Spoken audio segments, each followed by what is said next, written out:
Kate here with WTI, and if you want to step up your morning coffee routine, check out this espresso machine from Olayks. Now, I'm an espresso newbie, so what I love about this machine is how user-friendly it is. The machine is a nice matte black finish. It has a built-in pressure gauge. It also has a milk steamer, so that's an awesome added bonus.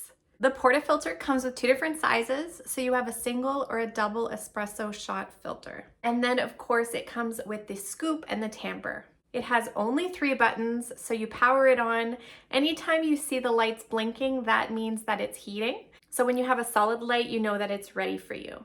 On the side, you have a dial here to activate the steamer, so you can get a beautiful frothy milk, which I love, or you can even dispense hot water if you want to make an Americano or you just want some water on the go. It's super easy to clean. The bottom tray comes right out, so very easy to rinse. The rest you can just rinse off or wipe down with a cloth. It also has a really large reservoir for water, so you're not constantly refilling it.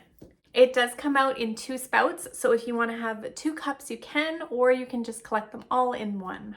The process is perfect for making a delicious cup of espresso.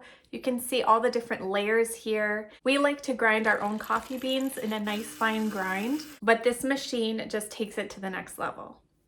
So if you're looking to start your day off right and you want to really have a beautiful cup of coffee, I think you will absolutely love this machine, and that's my point of view.